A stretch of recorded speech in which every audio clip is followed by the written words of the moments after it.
Fernando Iglesias, ¿cuál es tu mirada sobre estos primeros tweets? No, me parece que... ¿Sabes a qué me hace acordar? ¿Te acordás de aquella conferencia, creo que era una reunión del G20, del G20, en que Cristina ve venir a Obama con la mano así y trata de darle la mano y Obama pasa de largo derecho y le da la mano a otra persona?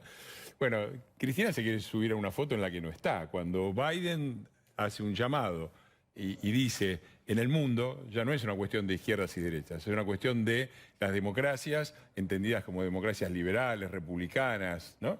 Y los autoritarismos y las autocracias, y obviamente pone de ahí que lleva a Putin, a quien definió como un asesino, o a China. Está muy claro de qué lado está Cristina, está de ese lado. No hay más que ver las vacunas que nos dan a los argentinos, ¿no? La china y la rusa. ¿Dónde está la Pfizer? Entonces, todo es un gesto de gente que no o simula no entender o que tiene un nivel de deshonestidad y sobre todo de incoherencia.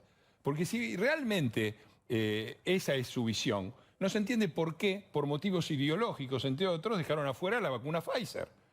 Para poner un ejemplo muy simple. Quizás sea porque las empresas americanas tienen sanciones muy duras por casos de corrupción en el extranjero, incluida la suspensión en la bolsa, porque el mercado argentino es muy chiquitito como para correr riesgos, y por lo tanto había algunas cosas que no funcionaban, ¿no? Y eso se encubrió en nos piden como garantía los hielos continentales, cuando es evidente que a todos los países una empresa le pide garantías con respecto a lo que está entregando, garantías de pago, y sobre todo a la Argentina, que nunca paga, ¿no?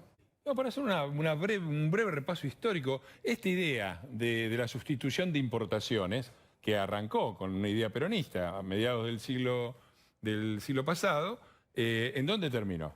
En que hoy se suponía que no había que comprar importado y que había que producir acá para evitar justamente las crisis de balanza de pago, ¿no? Porque las importaciones eran malas. Hoy las importaciones argentinas, esto hay que decirlo porque siempre se ignora, es un dato crucial.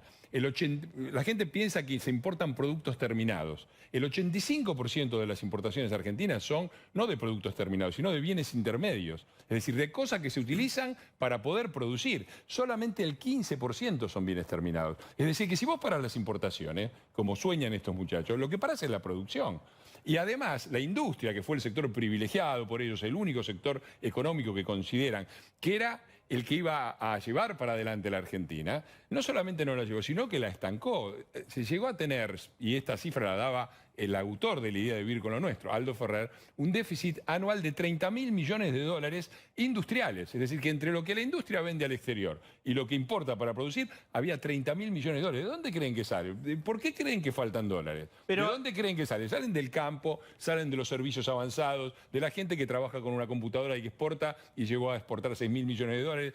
Toda la economía argentina está sometida a un concepto industrialista, que la industria es una parte de la economía, sí como no, es importante, sí como no, pero esta idea de que es la única y de que hay que protegerla y que hay que sacrificar todo a eso, es lo que nos llevó a esto, a una industria que no se desarrolló y a un país que está sometido a ella. A todos los países que les ha ido bien, a todos, han tenido una cosa elemental que es la combinación de políticas estatales y mercado. Estado y mercado, como complementarios y como dos caballos que tiran del mismo carro.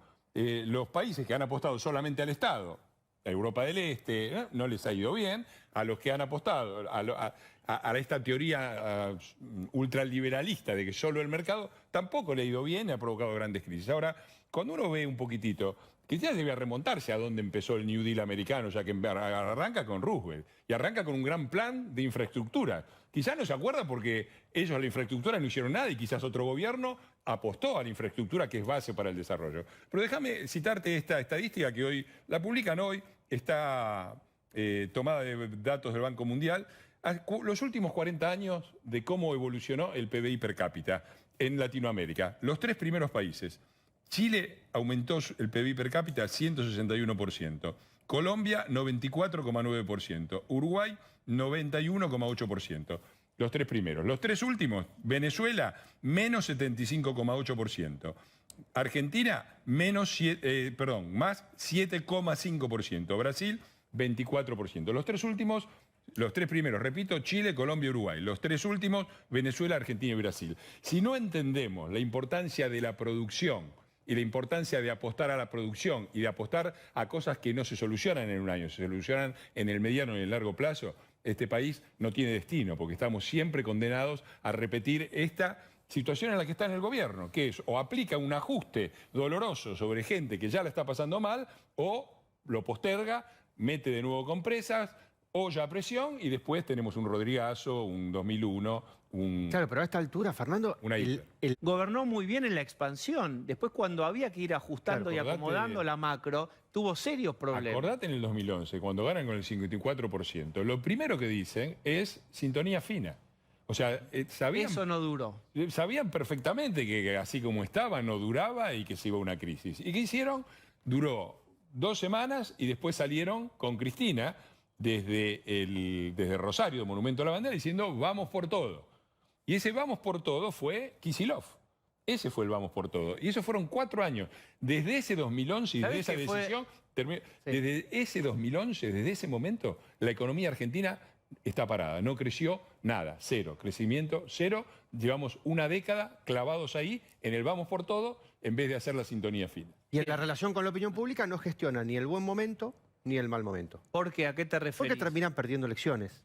Después se disfrazan, cambian, vuelven a ganar elecciones, pero en definitiva las terminan Pero tienen, perdiendo ¿sabes otra qué? vez. Un gran éxito del populismo, que siempre, esto que decían antes, siempre han logrado convencer a los ciudadanos argentinos, a buena parte de ellos, de que el problema de que tengan poco es que hay otros que se lo sacaron. Se se lo llama robaron. juego claro. de suma cero. Juego de suma Vos tenés Sí, la derecho, victimización. colinas. Y el, yo problema, y el problema es el que está acá, que Chile creció, que es un país como nosotros, Chile, no Noruega, creció 160% en PBI per cápita en dólares, cuando nosotros crecimos 7% en los últimos 40 años. Por eso somos Está pobres. bien, pero todo el cúmulo de explicaciones, de victimización y de ideas, si querés, del kirchnerismo, ¿cuánto del electorado captura? Captura 30, captura 33%, 35%, no alcanza para ganar una elección. O sea, necesitan o perder con ese número o necesitan la parte ofendida que viene después de que gobernó otro, digamos. Sí. Que es el proceso después de Cambiemos.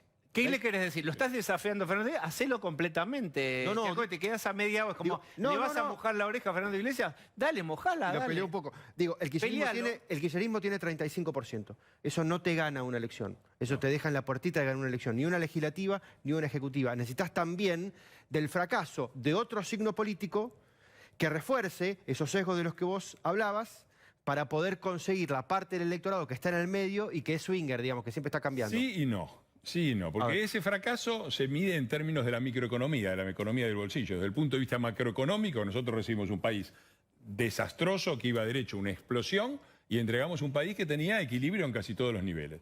Pero además, si uno lo analiza políticamente, y es como cree, y históricamente, desde el 89 hasta ahora, han pasado, déjame hacer la cuenta, son 32 años. El peronismo ha gobernado 26. Y cuando ha gobernado 26, ha gobernado porque tenía el Ejecutivo y casi siempre... Espera, déjame terminar. Sí. Terminando las dos cámaras y manejando las dos cámaras. Y agarró la ola positiva después de la caída del muro de Berlín, la agarró Menem, y la ola positiva del boom de la soja, que la agarró Kirchner, que fue el único momento que no fue bien. Porque después que se Claro, pasó, Fernando, eso se cayó. Cuando entregó... La oposición, los que vos decís fracasamos, de la Rúa y Macri, gobernamos 6 años.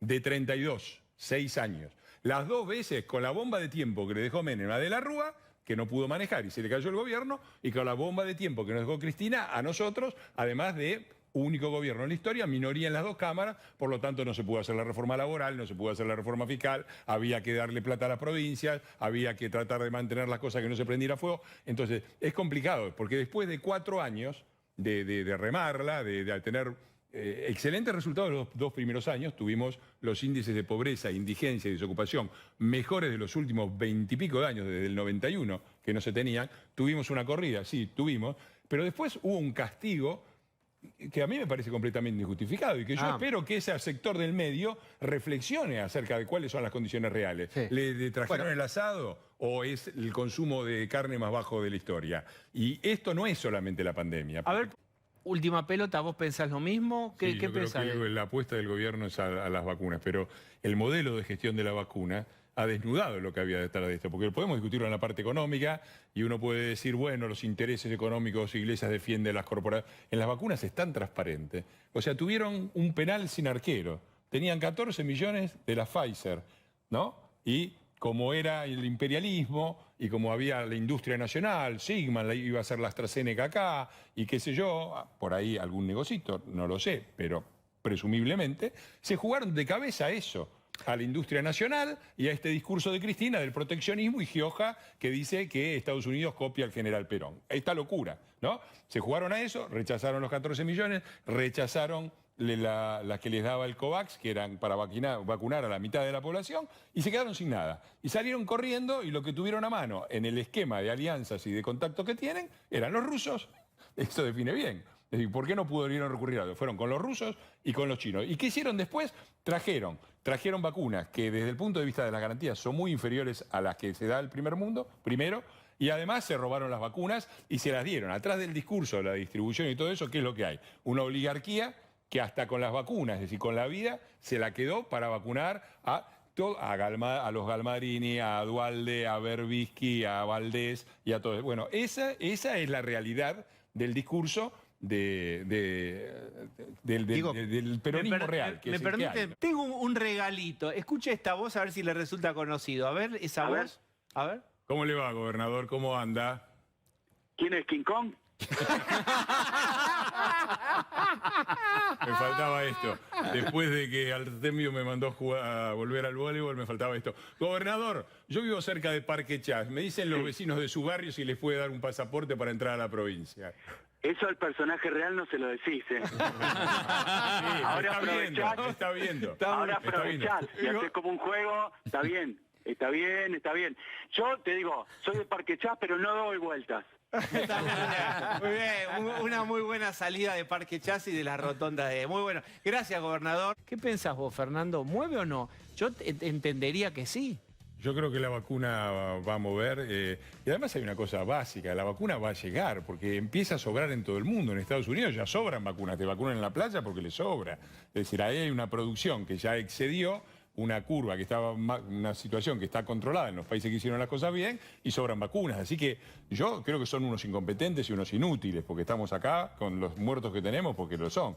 Pero sería muy raro que no llegaran y creo que eso va a alterar eso. Yo también confío en que la gente tenga un poco de memoria. Porque si después nos van a correr, nos van a decir, pero ustedes siempre fracasaron. Bueno, vamos a suponer que nosotros vamos a gobierno en el 2023. Hay que empezar ahora. Hay que empezar a juntar mayoría en diputados y en senadores para poder gobernar ahora. Yo espero que la gente tenga un poquitito de memoria de lo que pasó y un poco de visión de futuro y no hagamos las cosas de 2 meses. El gobierno le va a pedir al Congreso y a la oposición que voten esto que podría ser una suerte como de superpoderes, ¿es, Pablo? Sí, exactamente, pero igualmente no está definido eso. Hay una incertidumbre respecto de dos cosas. ¿Qué va a pasar si el presidente preparó esto o no? ¿O solo una idea que le acercaron? Y después, ¿qué va a pasar con las PASO? Porque dijeron que iban a correr un mes, que iban a correr el conjunto del cambio, y hasta ahora no pasó nada. ¿Qué van a hacer si el presidente presentara, si se confirmara lo que dice Pablo y presenta para que haya aval del Congreso para tomar medidas extraordinarias? Mira, yo creo esto, que en una situación como la que estamos, con la crisis en la que estamos, que es económica y sanitaria, lo único que hay que tratar hoy en el Congreso es temas económicos, temas sanitarios, eventualmente algún tema como puede ser biocombustibles porque se vence una ley y basta. La agenda de este gobierno, cuyo centro es la impunidad de Cristina y que pasa por 2 lados, reformar la justicia, echarlo a Casal, meter una reforma judicial que les permita... y la reforma del sistema legislativo, suspender las pasos, atrasarlas, lo que sea, para conservar el poder, esos dos no los queremos ni ver. Vamos a hacer todo lo posible para no tratarlos, porque me parece que es lo que nos está pidiendo, es lo que corresponde y es lo que nos está pidiendo la sociedad. Bien, Fernando, gracias.